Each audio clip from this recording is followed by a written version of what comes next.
Okay, I'm making this video because there are a couple of axioms that we need to tackle because dialectics is the most rational way to go about anything, any kind of reason or scientific analysis. And Marx did not invent the term dialectic, nor is he the only one that uses the dialectic. The dialectic is a philosophy that was before and will exist way after everybody forgets and knows of who Karl Marx is. It's just a way of analyzing rational thought. It's a way of saying, this is bad, this is good, how can we minimize the bad and exalt the good, make the good happen more often. We need to determine what is bad and what is good through a series of comparisons. And then we can come to a more materialistic, more hard-lined, objective concept of what is better for people. So what I mean is, let's take for example how liberals and conservatives value the same thing but perhaps differently or in a different priority. Let's run some things by you all. Number one, everyone has the right to life. The right to life, the pursuit of happiness, but this loses meaning and stability as we all determine what life and pursuit of happiness is. Some people think that the pursuit of happiness means that you don't necessarily have the right to things granted to you by the state, even though that would help you pursue happiness much quicker, much more efficiently than, say, a free market where it's up in the air. And basically, you're letting the private market decide your fate rather than the state. And the right to life. Everybody thinks you have the right to not die. Murder should be prosecuted, but you lose the right to life if you kill somebody, then they can prosecute you and execute you. If you're a fetus, you might not have the right to life. If you're old and fucking demented, you might not have the right to life. There's all these factors. So I'm going to abridge these notions and just kind of put them aside, and we're going to talk about the physical economics of what would make these issues a lot easier to deal with. Because that's what materialism is. Materialism is the concept that we're not metaphysical beings bound by spirits and gods and romanticism, and that, the stars align and the zodiac signs and bullshit like that. We're just material beings, and material things and objects and circumstances affect our personalities and our way of life and our views, etc. What if, and conservatives are going to have to bear with me more here for a moment, what if we accepted a controlled economy, but that people were not inherently equal? You can have a controlled state economy without admitting that there is equality. That right there is going to rustle a lot of jimmies, both on the left and the right. But let's say for a moment you had a state apparatus that gave out EBT cards, not just an EBT card, multiple EBT cards. Let's say 3. 3 is a good number. You give out 3 EBT cards for different circumstances. One for food, one for utilities, one for entertainment. You now have 3 forms of currency given to you by the state, or at least organized by the state. Imagine when you get paid every week or every 2 weeks or whatever, and let's say you make $800 to $1,000 those 2 weeks.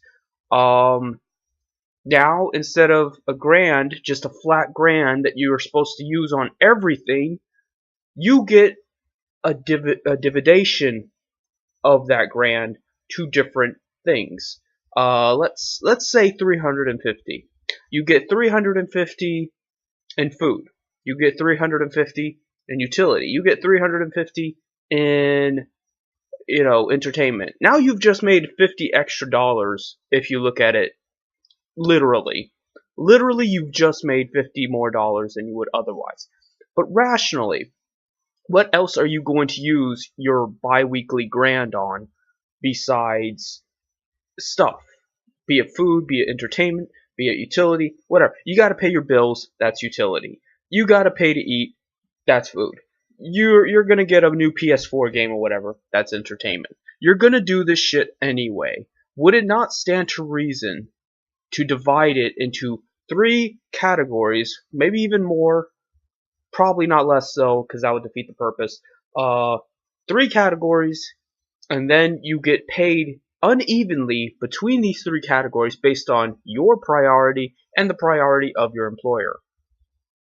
For example, I'd imagine some mall cop is not going to be paid highly in utility. He probably isn't going to have time to own a fancy home. Most security guards work long hours, long boring hours. They work most of the day, most days a week, and rather than pay them either middle class wages or minimum wage, why not just pay them more in food and entertainment? They're bored at work. They deserve to get a new Nintendo 3DS. They obviously have to eat at work because they don't have time to eat at home. So give them a little more food so they can buy sneaky snacks, you know what I'm saying? But their utility currency, not that good. But of course, this is just a recommendation. There's nothing to stop a private security company from paying them more in utility. And then they could buy a nice house or something, but they have to eat ramen. Whatever. Everybody's needs are different. Everybody's wants are different. We're never going to completely stop that. We're never going to have pure equality. That's utopian. I'm not advocating utopia here. I'm just saying let's all get together and come up with a thesis of how we use multiple EBT cards through the state and we achieve some semblance of normality and equality socially to ourselves via we can let me put it here this way. You have a credit card. You sign up for a credit card. Don't you look at the different stats of that credit card. Don't you look at how much late fees are, how much you can take out at a time, how much it'll improve your credit score, and how fast it'll improve your credit score. There are a multitude of factors before you sign up for a credit card. You're not just going to sign up for the first one that comes along. Well, that's the way a job should be. Now when you look at a job, you're looking at 3 different currencies you're going to be paid in, and you can determine for yourself if that's the correct job for you.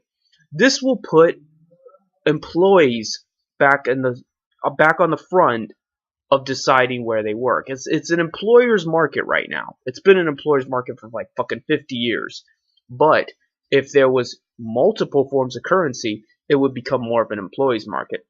Not to say employers wouldn't still have a lot of decisions they could make and a lot of power, but it would make things more presentable. It would make things more evenly distributed. And that's something liberals can get behind, and socialists.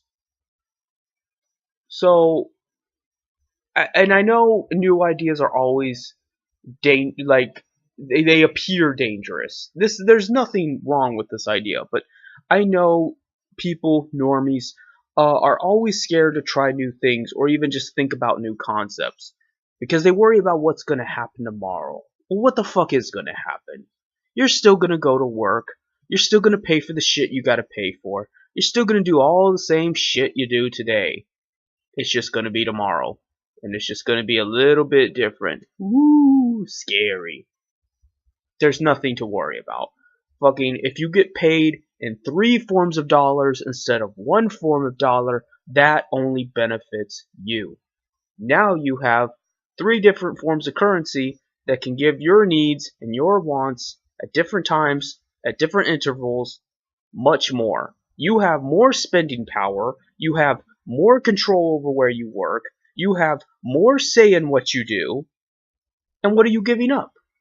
You're literally not giving up anything except for maybe the concept of a one currency system, of a one size fits all currency system. And what the fuck does that do for you? Nothing.